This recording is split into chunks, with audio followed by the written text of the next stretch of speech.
Good evening, Uganda, and welcome to the show On the Spot.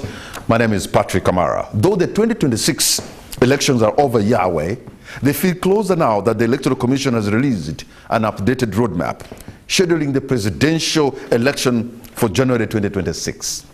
However, there are many tasks to be completed before then, as detailed in the elections roadmap. Tonight we will review this roadmap and examine some of the key issues that will be important on the road to 2026.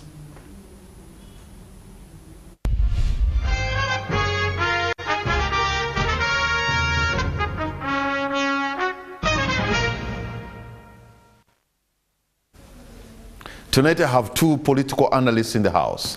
I have Timothy Chimonges, political analyst. Thank you so much for joining us. Good evening. Thank you. Good evening, and good evening to our viewers. Glad to be here. I also have Job Kija, another political analyst. Thank you so much for joining us. Good evening, Job. Good evening, Patrick, and good evening, viewers of NTV. So let me begin with you, Chimonges. First of all, the kind of leaders we're going to elect. The roadmap has been released by the Electoral Commission, but I'm amazed by the numbers of leaders that we're going to have. Almost 2 million positions are available for grabs, from the LOC1 to the presidency. We are overrepresented. These are just too many leaders. 2 million posts. Can you imagine that? Absolutely. It's quite shocking, but also explains the nature of the leaders we have, but also where we are at as a country. More specifically, assessing the current status vis-a-vis the representation and the quality of service, the quality of ultimate desire that Ugandans want to see. You see that there's a mismatch, and it's unfortunate that it's likely to go upper in terms of the numbers of representation, which again should speak to us going back to the drawing board to assess whether indeed this is the direction that we want to take, but also more importantly is whether the ordinary citizen, the ultimate decision maker, benefits from all these representation, and whether it speaks to the interests of the country. Job, what is your take on the positions for grabs, or position of leadership, who people are going to be competing for? To be exact, 1,960,000 positions for leadership. Job, we are overrepresented in Uganda, and I'm wondering, all these leaders, of course, that comes with the cost of public administration. You know, in a population of 45 million, you have 2 million leaders. Does it make sense? I think for me it's very unfortunate. Of course, you know that I know the Electoral Commission is going to do what you call boundary demarcation, which is supposed to be done after the census. But usually the way this is done, it is clearly done in a manner that we call gerrymandering. Gerrymandering is whereby you basically do demarcation or shifting of boundaries just to favor a certain political group. That's what you think is going to happen? Clearly that has been the trend, and I think it will be very unlikely that that can change in respect to this particular election. But of course, like you've rightly pointed out, the cost of public administration. We are overgoverned. If you look just at the budget that the EC requested for this particular election, it is 2.5 trillion, which is almost twice what was requested for the last election. Now 2.5 trillion, I think that is about maybe, what percentage is it of our national budget for this year? Something like 5%. That I think is really quite high. If you look at the cost itself when these people get into power, members of parliament, I read somewhere that now they are getting between 35 and 40 million shillings each per month. The money that they keep giving to each other. Just last week or this week, early this week, we had that about, I think, 45 billion shillings, is it 45 billion shillings? Yes. Was actually released to give them fuel areas as if they are living in a different economy from us. Because for us as citizens who are paying this tax, who is giving us these fuel areas? When the point they are making is that, you know, the cost of fuel has been increasing, and then this has never been factored in to cater for their fuel needs. But what about us, the people that are paying this tax? I go to a fuel pump and I'm paying 6,000 shillings per litre? Are we in the same economy with these MPs who are being given all these packs? We are time and again hearing that they are sharing money. Of course, the service award is something that has been prominent in the media, but also there are all these monies that they are receiving, both under the table but also over the table. So I think if you look at Parliament alone, if you just to zoom in on Parliament, for this particular election, we are likely to have it increase by about 10% or slightly higher than that. So far, I think we have about 500 and... I mean, Job, sometimes when you're talking about increasing the size of Parliament, I mean, some of these things, I mean, you know, I think they're annoying. Soon they're going to be 600 because if you look at the projection, if you look at the EC strategic plan, number of districts is supposed to be increasing to about 150 something. Number of constituencies is supposed to be increasing to about 150. I mean 350, 350 plus 150. You already 500, then you add special interest groups. So basically when you do the calculation, actually it takes you to almost 600 MPs. And remember, the ministers also will. And then there are ministers that also have to be paid. And there are, of course, we also have presidential advisors that are not part of the 2 million that you're talking about. So I think really this cost of public administration is becoming unsustainable and we need to cure it. I hope and pray that the bill, apparently, which the former leader of opposition is trying to introduce, can actually see the light of day. But of course, Timothy, when Job is talking about the likelihood that the consensus will increase, but of course the Electoral Commission has a point because we have just come out from a census. Yeah. So the census is showing us that we have the numerical strength. So in other words, probably they'll have to create more constituencies because the people have increased in number. Yeah. But that means we are going to push, most likely, our parliament to be the real size of India, which is a country of 1.4 billion people, and we're only 45 million. Yeah. And by the way, India is racing to become maybe probably now the third largest economy in the world. So some of these things, what do you make of this? I think you must be, to get shocked that some of these things are happening in our country is quite a big joke. More importantly, understanding the concept and the ideology of the leaders that we have today. I think that it serves the interests of the leaders that we have, especially those at the executive, that hold and shape the direction of where the country goes. And that if you gerrymander or provide a situation where you have you subdivide the country in more more sort of constituencies, so that it caters your interest, so that directly feeds into the current legal framework, but also the political situation in the country. And I think that looking at the problem we have or the challenge we are discussing should be focused to the broader discussion of governance in the country, which has failed terribly. And I think that to the extent that the question of governance at the top is not addressed, we are likely to find ourselves in the same cycle in the subsequent years. And that means that the focus really isn't service delivery. And the focus isn't that the voices of the people are clearly represented and are reflected at the upper level. You know, it's very important to appreciate that with the representation, the desirable is that the needs of the people are clearly addressed, but also more importantly, the voices of the people must at all times feature and be the sort of driving force at all decision-making bodies, including Parliament, but also broadly speaking, and that stretches to the local government. We've not looked at the mess that is happening in the local government, quite a lot. But again, just looking at the broader picture of representation, and that what means exactly to the three things. One, to the institutions that we have as established in the Constitution.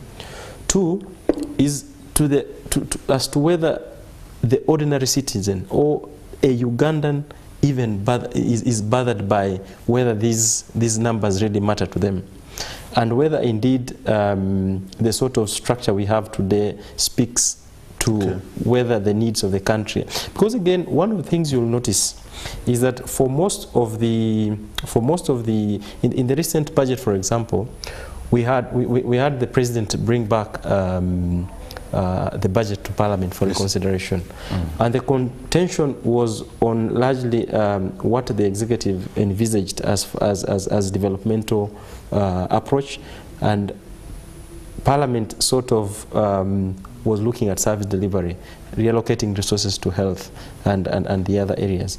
And so you see that most of these institutions are actually captured and are not in position to speak, to the voice of the ordinary citizen. I know, Job, you hinted on the issue of the former leader of opposition, Honorable Matthias Mpuga's idea of reducing the size of Parliament. And by the way, his idea seems to be speaking to the voices, or the pulse of the nation seems to be tuned to that kind of conversation, that the size of Parliament is too big. But also, now that the Electoral Commission has already issued the roadmap, it is impossible to have that Parliament reduced in the next Parliament, isn't it? Yeah, of course. I mean, the chairperson of the Electoral Commission has been clear, and I think yesterday, was it yesterday or yesterday but one, he did caution that if reforms are to be made, such reforms should not have a cost implication, because, I mean, for them, they've already budgeted and asked for the money that they need. But also, number two, they should also not affect the time for the elections. But, I mean, we've been on the crusade for electoral reforms and constitutional reforms for quite a long time. You all remember the national consultative process on free and fair elections, which generated the Citizens' Compact for free and fair elections. I have at least participated in this crusade for about 15 years. But towards every election, actually we usually start earlier. After every election we start a crusade, because usually we observe elections, we come up with observer reports, we generate concrete recommendations, and then we package them and submit them to the relevant bodies, including Parliament, but also the Ministry of Justice, and all the bodies that are responsible for amendment of elections. I mean of constitutional and electoral laws. But usually the excuse we are given is time. Now, court in the 2016 petition of JPAM versus Museveni gave directives. One of the key directives was that electoral reforms need to be enacted at least 2.5 years before the next election. Of course, they were factoring in the realities around the EC preparing, and even political parties, by the way, also need to prepare. We don't need to look just at the EC, because elections, they require money. Political parties also need to prepare financially on how, because they need to know how many candidates are we going to field, how many should we be planning for. They need to do their mobilization in all these different areas. So that directive was to enable us to really prepare adequately for the next election. Now, we are just 1 year and 4 months away from the next election, which clearly means that if you're to go by the directive of court and also by the pleas of the Electoral Commission, it is extremely impossible to implement any meaningful electoral reform that comes now. Chairman Mao, when he took over the docket of the Minister for Justice, I don't know whether he promised us air or he just went there and found that it was extremely difficult, but one of his key objectives was to bring a comprehensive bill that was going to help us address constitutional and electoral challenges, to have electoral reforms and constitutional reforms enacted. Chairman Ma, I think, has told us even on the floor of Parliament that, you know, it has been difficult because of funding. I think elections are such an important process for this country. Electoral laws, constitutional laws are so important for this country because they help us determine how we are governed. So the mere fact that government cannot prioritize such an important process, which is going to help us improve on the way we are governed, actually is such an expose of how serious government is on our governance. So I think really, I would of course support any crusade to have electoral reforms enacted, especially if they are progressive to our democracy. Even if they will not impact on this election, at least they will impact on the next elections. Okay, we've been joined by the Honorable Brandon Kintu, Member of Parliament for Kagoma North, also spokesperson of the NRM caucus in Parliament. Brandon, thank you so much for joining us. Good evening, sir. Good evening. I can imagine the roadmap is out by the Electoral Commission. I am sure you're back in Kagoma and trying to make sure the people of Kagoma can hire you. It must be quite, it's going to get very busy for people like you, isn't it? Well, my public service people,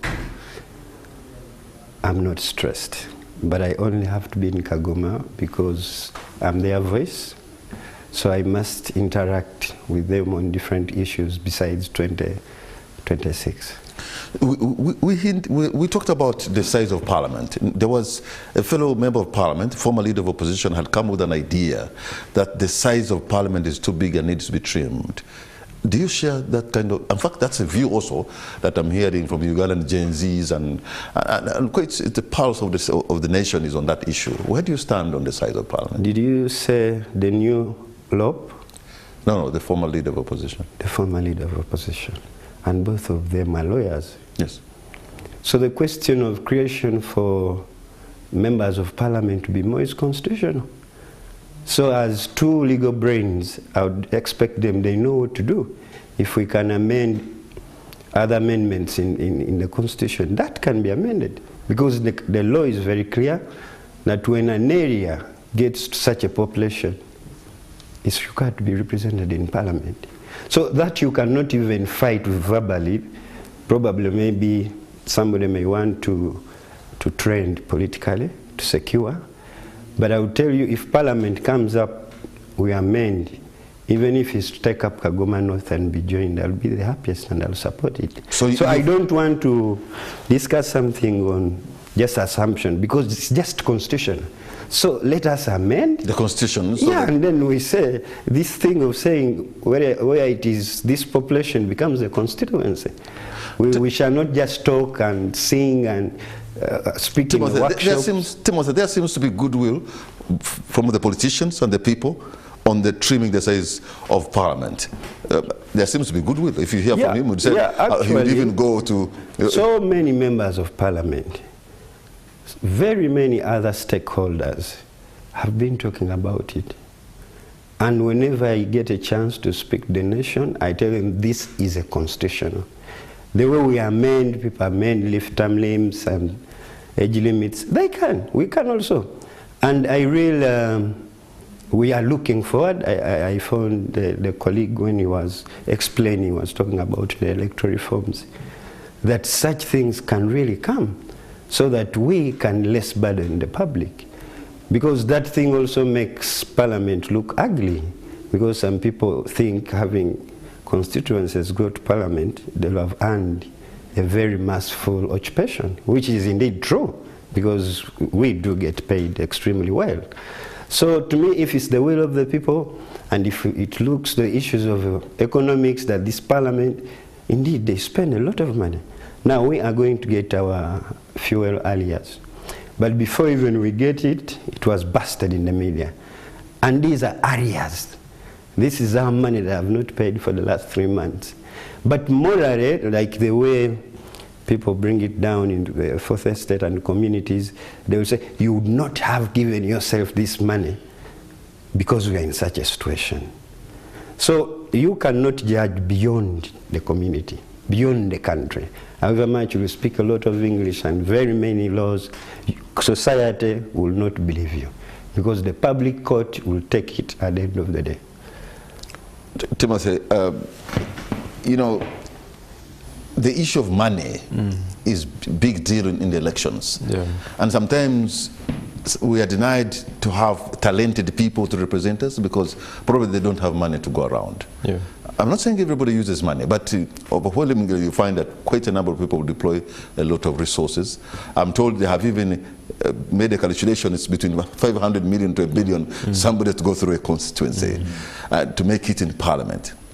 And sometimes, probably that's the reason why some of the members of parliament are also struggling, because they deploy a lot of resources to be given that mandate. What do you make of the money in elections?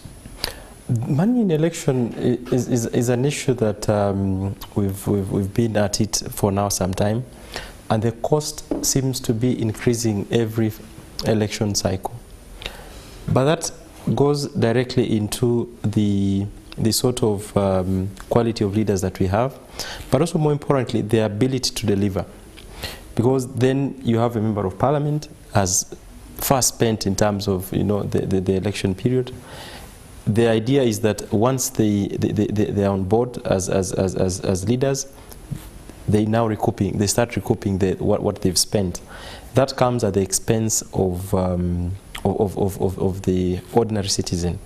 And Honorable here highlights how the ordinary citizen looks at how the leaders, in terms of how the leaders are conducting themselves, is because the reality on ground is something totally different. And you would not expect a Ugandan to see beyond what they're experiencing on a daily, in terms of access to health, education, and all the other services, including the roads. And so when the first instincts of an ordinary Ugandan, when they see that there are resources that have been marked or set aside to reimburse or to pay off for fuel, the immediate feeling is that the roads that we are using are totally used up. The healthcare, we don't have medicine. And so that is the natural reaction that you expect. Two, in terms of whether indeed there could be mechanisms that we can put in place to ensure that electoral financing is addressed, I think that is long overdue. But it seems to be a cat and mouse game, especially when it comes to the question of electoral reforms. We seem not to place our hand firmly. But that also speaks to the fact that it seems to be serving an interest of the specific category of people. I keep engaging with members of parliament on a daily, and I keep telling them that after all, we have an attrition rate of almost 70%, 75%. To mean that of all, at least of 10 members, 7 of them will not go back. And so it is in the best interest of them to ensure that they set a very good record, to the extent that most of you will not come back. And so it is good for you to do the right thing. And then that again looks at, and maybe speaking on the quality of members of parliament, I think that looking at the quality of the current members of parliament we have in terms of education, in terms of their stature in the society, it's quite high. Actually, most of these members of parliament, up to 93%, they have a minimum of bachelor's degree. 3%, 3.5% have PhD degrees. 38% has actually master's degrees. These are highly educated. So they're highly educated members of parliament. And so trying to understand what exactly informs the kind of things that they do as far as service delivery is concerned, it goes back to the politics of the day, but also the challenges that they keep facing, the members of parliament. Job Kija, are we also to blame as the electorate that we push them so hard for them to be able to part with the money? Because at the end of the day, they are not giving you the money because they're just wishing to give you, but because there's a force behind. This is where we have reached. They are delivering because of the pressure that Ugandans or the electorate have put on them. Of course, we seem to have lost the values as a people, haven't we? That's not true, because, you know, I've had citizens being blamed a lot. There's this narrative that, you know, even the Bible says you get the leaders that you deserve, which I think is not true in the case of Uganda, but also the money factor. Of course, citizens, because they are impoverished, you can't blame them. If the only opportunity they have to get back or to get a share of their national cake is during elections, you can't blame citizens. But for you as someone who is in charge of governance, you need to be able to cure that, to deal with that. Because, you know, we have normalized corruption in this country, in that even citizens feel that these people have been stealing, or they are going to go there and steal. So the only opportunity we have to be able to get our share is now.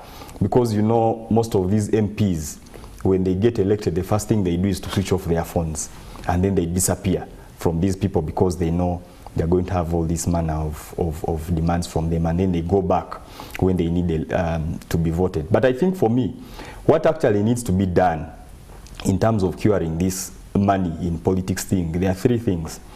The first one is really we need to put the cost of election bribery.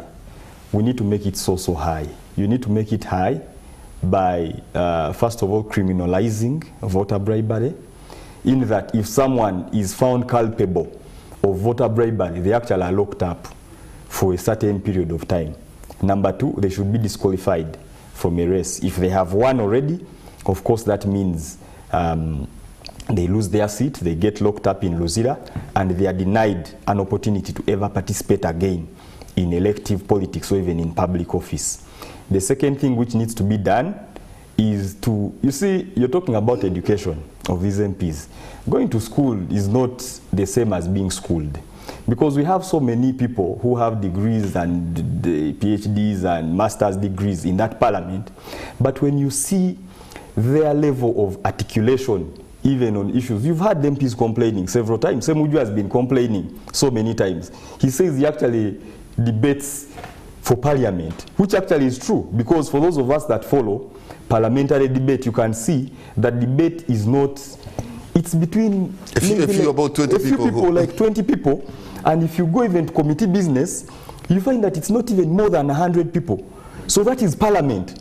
So instead of having a public rally of parliamentarians who can't even fit there, by the way, right now in that house. They're building a new Nambole. Yeah, they're building a new Nambole. Okay? Instead of having that huge thing, you just provide for 100 MPs. Provide for 100, actually, how many districts do we have now? 135.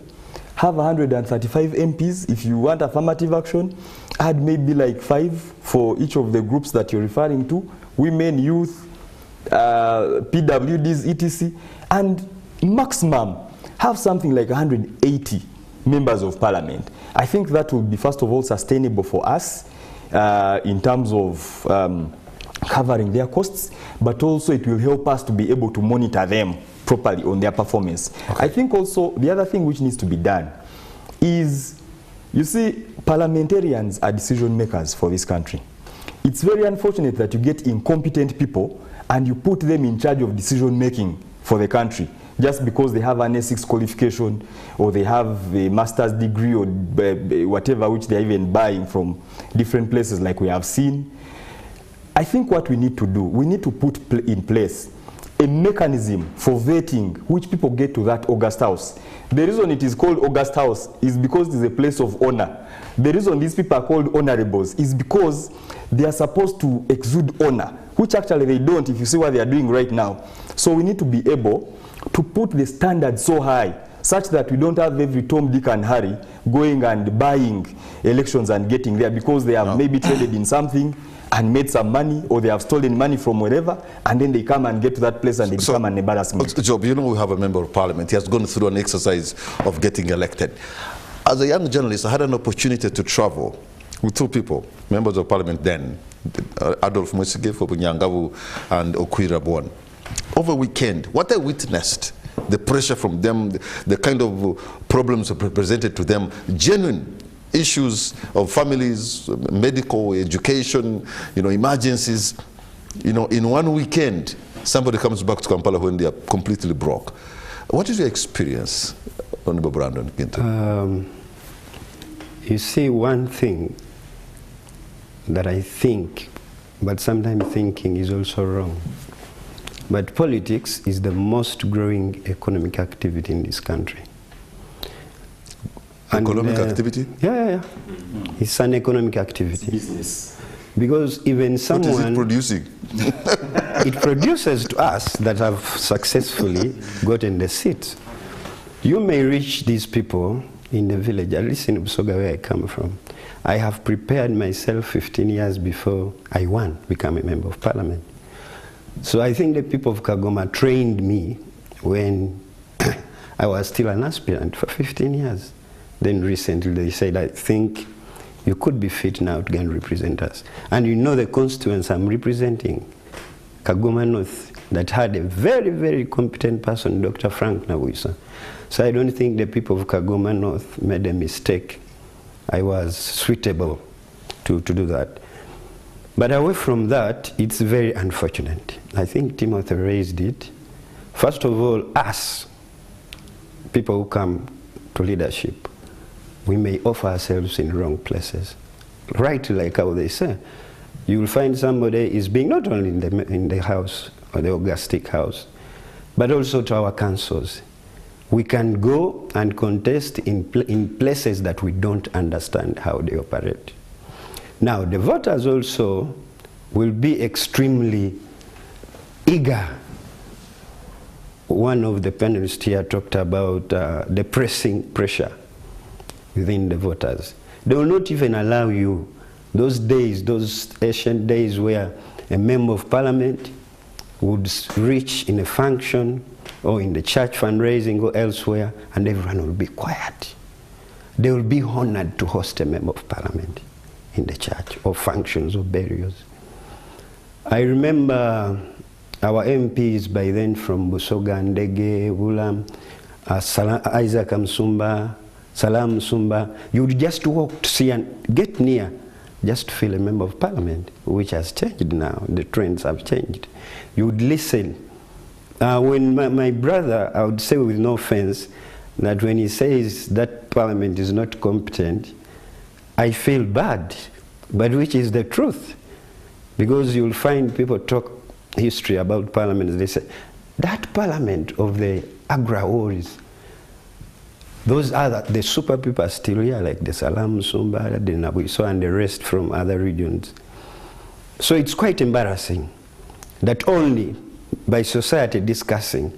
And the very unfortunate thing, which is also fortunate, is that you people in the media broadcast us from 2 o'clock. And down there in Chiembe, elsewhere in the public places, people are watching proceedings. And everyone would want to see, the people of Kagoma will be looking to see where is Brandon. Is he legislating? Because there are some people you introduce and they say, how come we don't know you?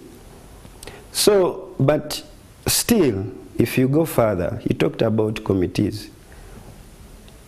First of all, our committees have sizes, numbers. I'm lucky that in the NRM, I'm in the process of designating members. We do a lot of work in committees. So that's the initial start of parliament activities. Like now, before the budget, we spend 3 months before these ministers come with the ministry statements, before they go to the main committees to discuss out a final report that can be discussed. And I think members of parliament... And you spend all that time, and towards the end, when you're almost done, I'll come there, I know where you're going. They bring an increase of 14 trillion and give you a few hours to discuss it. I know where you're going. But you know, the one panelist raises Honorable Semiju. I just pray you host him here because he's a senior member of the budget committee.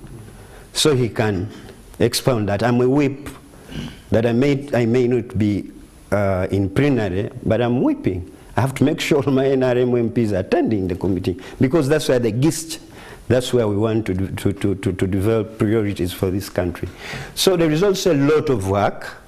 I don't speak for every MP, but I need, because I sit in the same house, that standing up for 2 minutes to start talking, there are certain things. Because you wonder, a committee member who is more senior than me, I'm just only 3 years old in parliament, you discuss in the committee, then you come and disagree on the plenary. It's your right, you can write a minority report, but you just get up to talk because competently they know you're a nice talker. Okay. I just wanted to finish one small thing.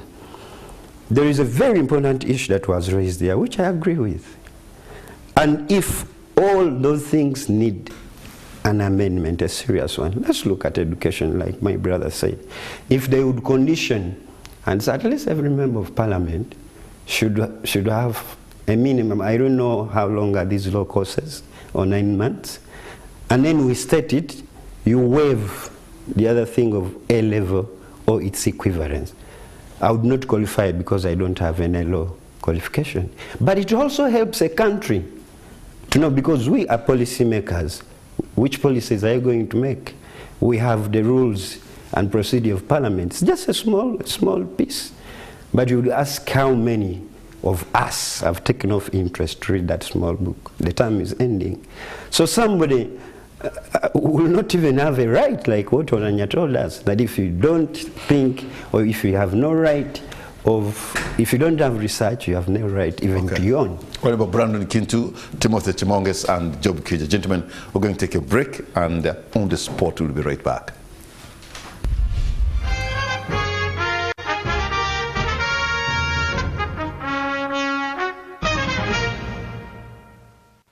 Welcome back. You're watching On the Spot. My name is Patrick Kamara. My guests tonight are Honorable Brandon Kintu, Member of Parliament for Kagomba North, also the spokesperson of the NRM Parliamentary Caucus, of the NRM Caucus in Parliament. We have political analysts. I have Timothy Chimonges and Job Kija. Job, the issue of the issue of money, of course, we've talked about that, and it is. But at the end of the day, this is how it affects the economy. We see sometimes immediately after the election, the economy, the inflation rises, and because a lot of money has been thrown into the election. And by the way, we only have like 3 years to really work. Now, you can be sure 2025, there will be less work because people will be running around. The ministers, the members of parliament, and include public service officials who want to run, also they will be resigning from their duties to go and run. So somehow, there's a necessary evil that running for office means that some things will come to a halt and the economy will be affected. Yeah. Do we have a cure for that? And I think right now you need to know that with the rationalization, the RAPEX process, yes, there are so many technical public servants that are going to go into the politics. So this time round, the game plan, the ball game is going to be a bit different. But I think for me, really, we need, you see, the law, we need the law, and I think it is the Alliance for Campaign Finance Monitoring, yes, which even proposed a private member's bill, which could actually cure that. And the idea is, get a law that, first of all, limits how much money can be spent by a candidate or even a political party on an election. Number two, you need to be able to find the source of this money. Because 1 billion shillings for a campaign, where are these people getting that money from? We have laws on money laundering. They are catching the wrong people. They are being used actually to harass civil society organizations and other people instead of curbing the actual money launderers. Because I recall in I think the last election, we had that there's an MP that imported, I think, containers of underwear for people in a certain constituency. There's an aspirant who is now actually in parliament that we had the money to pay the entire local government structure of the district where this person was going to be contesting for district woman MP. Where is this money coming from? If you try to trace them, you find that they are connected to a certain public servant. So for me, I think the way to cure this is, first of all, to have that law, but also to strengthen the anti-corruption laws. Because we have so many anti-corruption laws, we have so many anti-corruption institutions, they are not doing their job. If they were doing their job, actually we would not be seeing all this illicit money that we are seeing being thrown in our elections, because it would be curbed even before it gets there. But also, when someone comes and invests that kind of money, I think they need to be investigated. We need to find out, where is the source of this money? If someone says, you know, I sold cows or I sold whatever, I sold houses, they need to be able to show us the tax returns for whatever sales that they made, such that we can be able to ascertain that the money that they are investing to vulgarize our politics is actually money from the right sources. So I think for me, two things have to be done. First of all, is be able to tighten the laws on campaign financing, tighten the laws around election vote buying, and then the third thing, of course, is be able to strengthen, empower these institutions, the accountability institutions. The IGG has been lamenting that, you know, as they start investigating certain cases, they receive phone calls and they are told to back off. I think we also need to be able, if these institutions are created as semi-autonomous entities that are supposed to be independent, they should enjoy their independence. Let them receive their budgets on time, because IGG has been complaining all the time. They are saying that, you know, the country is so big, we have just a handful of investigative officers. Why? Because we don't have the budget to be able to cover their costs. So make sure that the IG's office is given the right resources that they need, but also the politics should be hands off these institutions to enable them to play their role. But Timothy, I suppose probably the best cure would be to have serious civic engagement competence amongst Ugandans, because if people know their responsibilities, they know their rights, then probably they will not be swayed by money and other things, because they know what they want. And we seem to lack that competence in our society.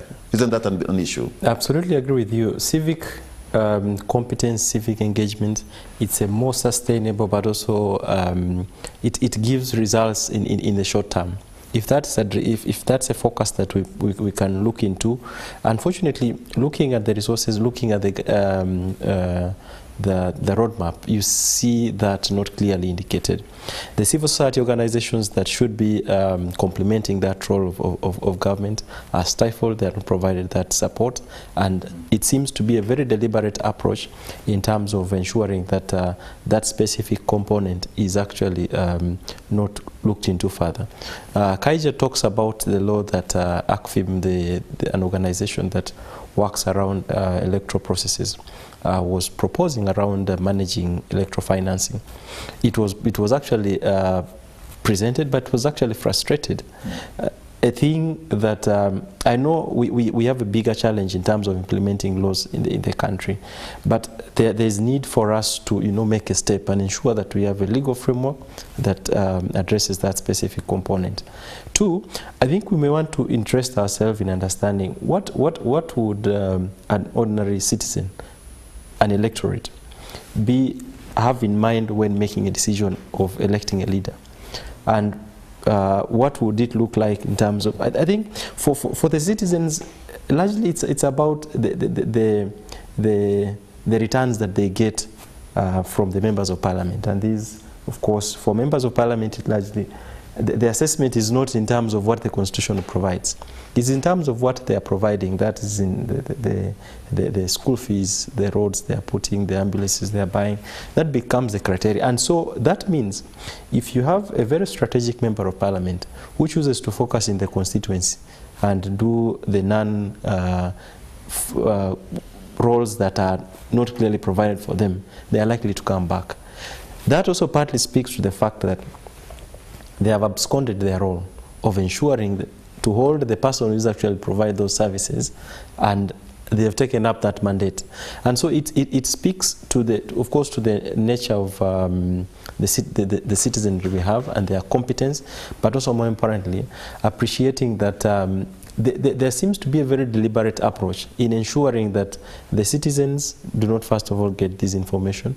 Two is that the space is spoiled, or is mixed up with so many things that it serves the interest of specific individuals. Okay. Yeah. Honorable Kintu, it appears members of parliament have participated in hoodwinking, not deliberately, the electorate not to understand what the role of a member of parliament is, because you have helped, some of you have bought ambulances, you have helped in trying to make bridges, build bridges, and sometimes even roads, attempted even schools. But really, this is even beyond what is supposed to be your role. Isn't it better to, sensitize the people to understand the cardinal role of a member of parliament, because that will be okay even for you in a constituency, instead of doing so many things, because some of those things need money and we may not get it. Who is in charge of carrying out sensitization in this country? There is a body called the Electoral Commission. We gave them money earlier, and you remember that the Electoral Commission, they actually do more of voter education than civic education. Those are two different things. When you try to break through, it comes to that as well. They are sensitizing people about who is responsible for what. Every day your TV is here, run those adverts. Know your member of parliament. He doesn't construct health centers. People have TVs. They'll just only run to Akaungezi, the sports show. The rest they will not follow. So Electoral Commission, we have again and again reminded them, carry out so that people can understand. And that's where it comes. The civil society organizations have done. I remember with Dr. Bareche when I was running a by-election, they came, talked to us as candidates. We even signed a planked committee as candidates that we shall not bribe, we shall not do that. We put signatures. The next day I met with my contender, and he was giving money, and the guy signed previously with me. I was forcefully, you know, they also... Forced to put in the money. I wanted to grab him, but that would not look civil. And then I remembered previously when those guys were campaigning, those great people we talk about, they would put in my village, they would put a local stage. And 7 of the candidates, people would sit, they could come up with a program. So we'd all sit the way we are here, and then people start questioning. They would even weigh your understanding from the initial stage. But nowadays, everyone goes. So you don't, you know, people move. 2 o'clock, 12 in the night. I'm not in the campaigns now, I'm an incumbent. But sometimes I hold meetings up to 1 as if we're going for elections the next day. And then also is the churches. A pastor will take you to a church in the night. Isn't that even corruption? To anoint you or what? No, anointing, discussing. And then they will tell you, of course the anointment process will come in. And then you would question yourself, is this a quest of money or the Lord? But you leave it to that level. So I think we still have a problem. Someone here mentioned about the institutions strengthening them, like the IGG. Patrick, you know, the IGG now, this is not a secret. She used to be very vocal as a member of parliament and as a president of some party. What is she doing? She's the head of institution. If you can't manage and you start lamenting, resign. She was lamenting in parliament. This is bad institution. Now she was given where she would have a bigger voice to arrest. Then these institutions are empowered. But individuals also get into interests. When we had just come in parliament, I had not known, and even the effect of the IGG where they tell us to declare and do what and what. So I relaxed, then I got a last warning because I never gave it attention. So they called me, somebody told me, you just call the IGG and you just discuss, that will be covered. I told this person, I'm not going to do that. I'll need to go to the IGG office, explain myself. I know ignorance of the law has no defense, but I said, you know, I'm a new entrant in this institution, and this is my first job in my life as a public servant. I've been into my private life. So kindly forgive me, give me more time to do this. But if I was somebody funny, I would say, probably some people have a slang they use, you speak as a politician. So I wonder, how do politicians speak? But I refused to be taken in that direction.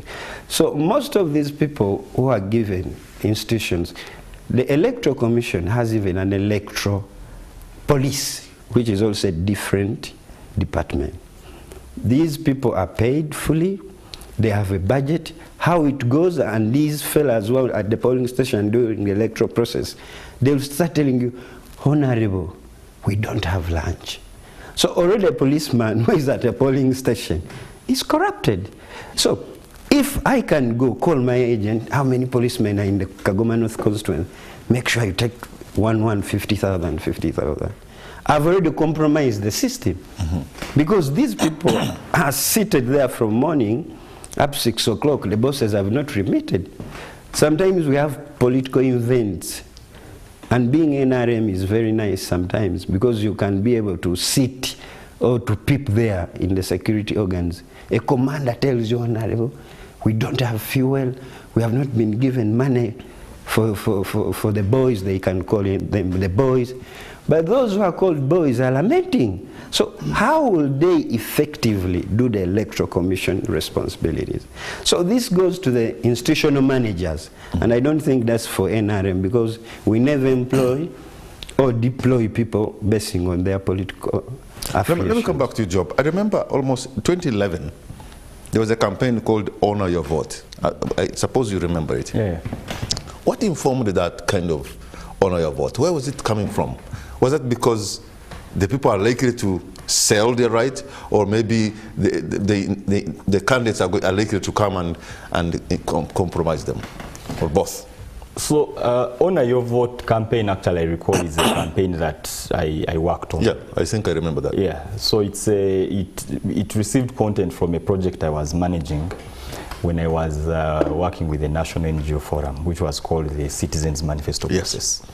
Now, we did this Citizens Manifesto Process, and the idea was create a new political culture, a political culture of political accountability. Political accountability comes, first of all, from citizen empowerment, for citizens to be able to know, first of all, their rights as citizens, but then secondly, to know their responsibilities as citizens. And their responsibility, of course, register as a voter. When you go to vote, this is how you vote. These are the do's and don'ts. Okay, and then when you detect voter bribery, this is how you should respond to it. So that campaign was run. It was very effective back in the day. And I think for me, when I was called here to discuss today, I thought we were going to discuss the roadmap. So I wanted us to even look at the Electoral Commission, the roadmap they have issued, and what they haven't done. Because there are a number of things they have not done, which they should have done by now. Like what? There are a number of things which the Electoral Commission has done to stifle that kind of civic engagement that you're talking about. Number one, if you look at the last election, it was extremely difficult for it to be monitored, both by local observer groups and by international observer groups. The EU will tell you that they could not field an observer mission because they received the invitation letter very late, in spite of the fact that they kept asking. And by the time they got that letter, they could not really organize themselves and send a mission. The US will tell you that when they sent in their list of observers, 75% of them were not accredited to be fielded as monitors. What happened?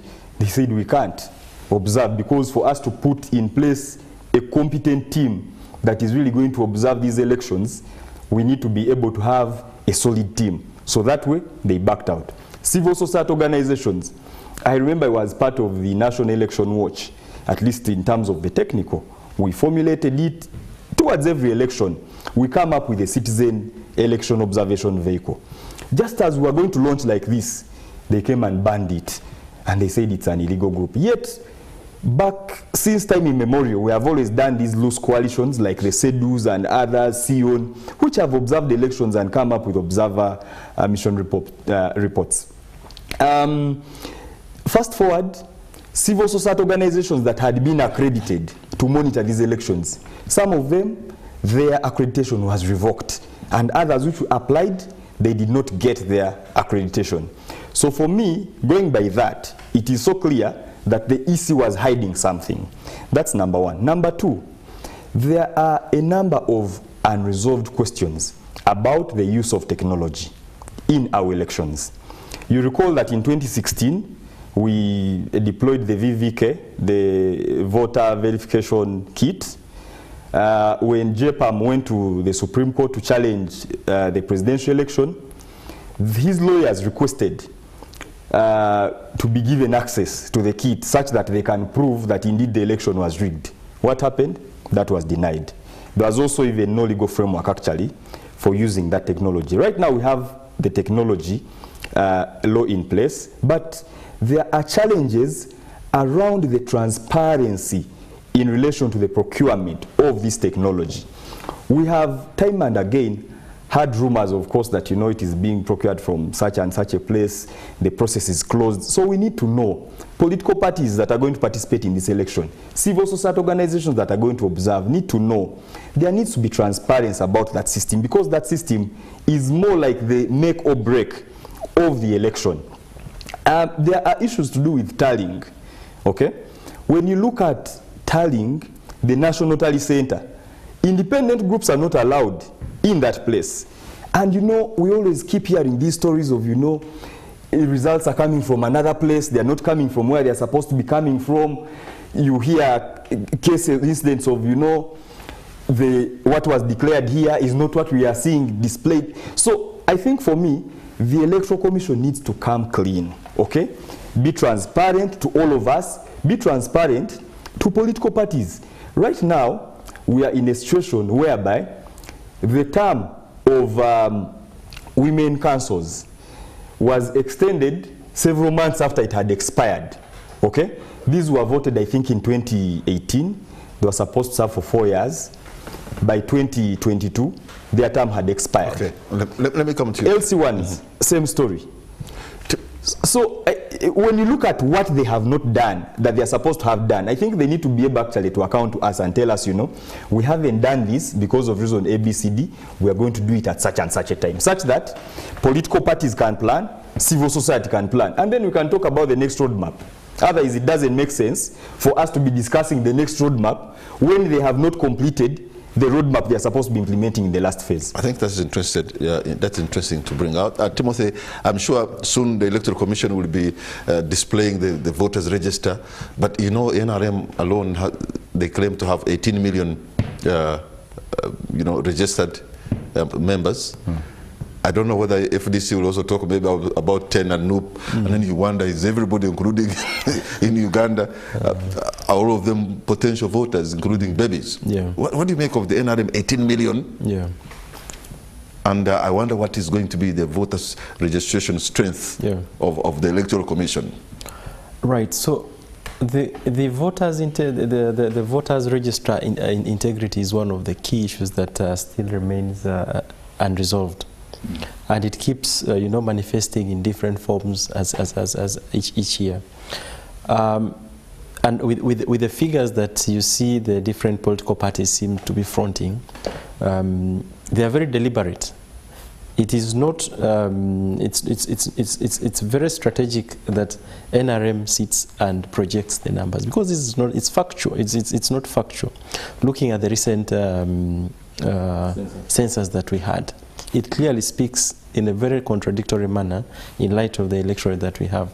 But trying to understand the mindset of an NRM person or group of people who came up with this number, it signals to certain direction as far as being able to take advantage of the system, but also the nitty-gritties that may still exist within the electoral process.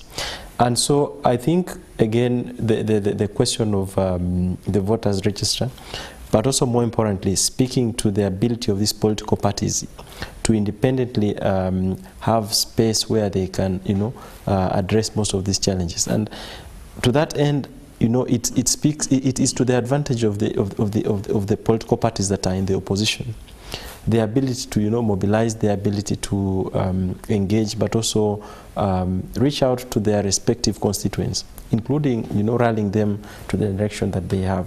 So that remains to be a very critical area. I agree with what Kaija says in light of the gaps that are still unresolved as of the previous roadmap, which speaks to where we are likely to be. To the extent that most of those are still unresolved, actually attention has not been put to them, and our focus now has been shifted to a totally new roadmap, which actually is likely to face the same challenges that the previous roadmap have, including adhering to these timelines, because we are likely to find ourselves in the same place as previously, where these timelines are not clearly adhered to, but also partly because there could be a number of valid reasons, including the question of resources, but also the unforeseeable circumstances. Let me go to Honorable Brandon, because he's listened to you, two of you, both of you are political analysts, and I wonder what you make of these submissions.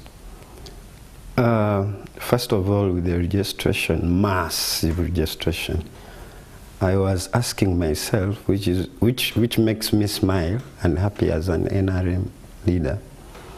Almost in the previous revamping of our registration, everyone joined NRM. But you may ask yourself how.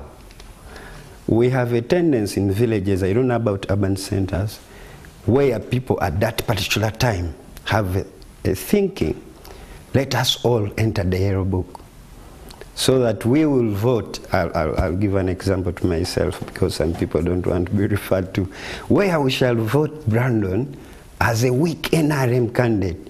Then we bring a super one so that Brandon cannot win. So that the NRM will give you an option.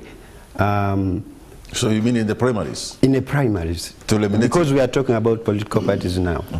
So in the primaries, they would think, because they are thinking that there are also those that may think I'm a weak candidate. So they all register in my constituency, they get in the Yale book. When we get into the process of voting, they're the first people to line up. They are those that have that feeling. And that's why the Secretary General of the parties proposed that we are going to verify and we shall go digital into our books.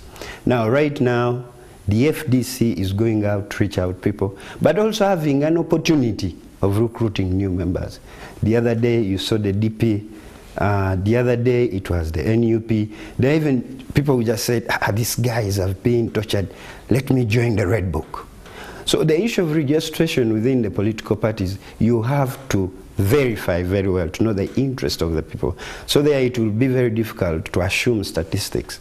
And I know during the verification within the internal democracy of elections in their parties, we shall be confidently. So I told you that everyone seemed to be the NRM, because from the Secretary General when he was giving us a report, we were like, wow.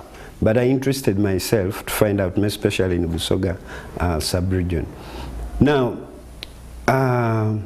you have heard from this show that really, I've worked in civil society myself before I joined politics, and I'm glad when he was mentioning some agencies that also used to help us in funding programs.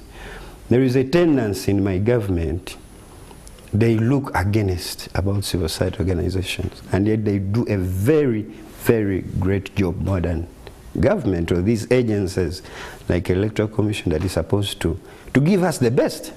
And Patrick, that's why we have been early enough to appropriate resources. They even came to Parliament raising voices, and some voices told us, why are we being very difficult to these guys? Because we want them to produce fair and competent elections. Okay. So just to wind up with what the rest of the people have said, we have a big challenge. And this time we are saying there is no escaping trying to put the burden to government, yet we have a constitution. Whoever is working in a constitution that is entrusted and being concerned into carrying out responsibilities in this country, they should pull up and do their work. All right.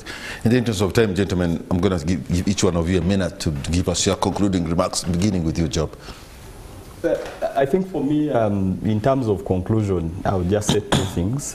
One is that the different government institutions which are responsible for stifling space for civic and political engagement need actually to stop it and instead create an enabling environment.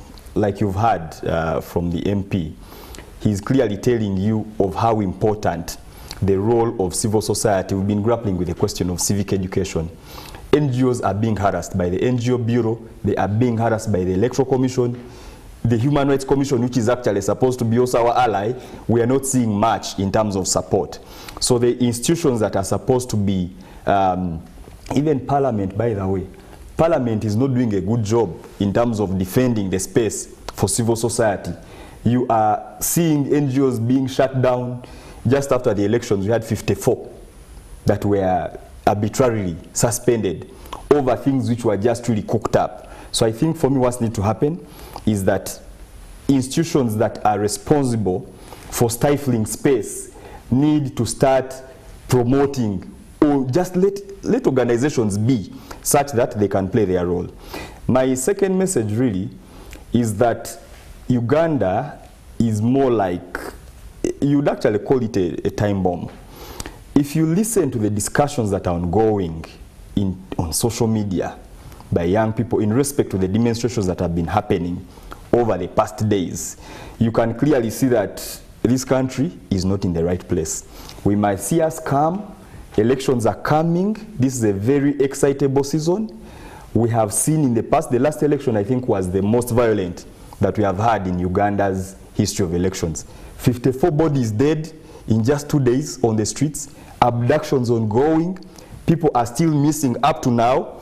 I think for me we need to get back on the drawing board and review as actors in this system. You're from the NRM, you need really to challenge your team. Okay. To think about this, and then we see what do we need to do. The EC needs to ask itself what needs to be done to ensure that the next elections are peaceful. The role of security in elections, because all these people that were being abducted, that were being killed by security agencies. We need to review the role of security agencies in elections in order for us to have a peaceful election. Otherwise, we are going to come to 2026 and it will be even worse than the last one. Job, thank you, Job. Timothy, what's going to be your parting shot? Thank you. Mine, two things. One, to the citizens, that elections are very critical, and you can see where we are at as a country today. And so there's a responsibility on your part to ensure that we are part of this process by ensuring that we participate in the process, take decision making, but also more importantly, play a very critical role by participating and ensuring and understanding what's going on. To the leadership, but at all levels, both from the executive running down to the local government. I think it's very important to, again, on top of just understanding that elections are very critical, to execute that by words. And that means that many of the concerns that we've raised in the show here should be taken keen interest. But also more importantly is to ensure that we adhere to the rule of law. The Constitutional Court has clearly put in place a couple of recommendations, and those should be fulfilled. And I would expect the Minister of Justice, who for a long period of time has been an ally for us, to be at the forefront to ensure that most of these things are addressed. Thank you, Timothy. And briefly, Brandon, your parting shot, sir. I'll conclude with two things. First, I will thank you that at least today we haven't been talking politics. We have been sensitizing those that have access to watch TV. So thank you for making me close to such beautiful brains.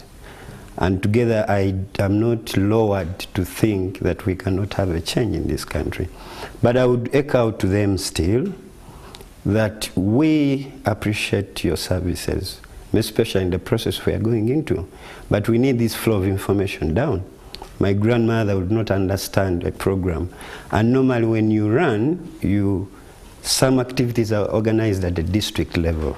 I know there are logistics that are needed, but let us also try, your sisters.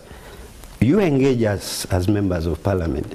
I can make an invitation because not all of us are well equipped. If we have knowledge, but we shall speak English, we shall have workshops, but for as long as the down person in Winyangabo, where I think Patrick comes from, they will not understand. People are not even related to understand the court ruling, Mbabazi versus so and so.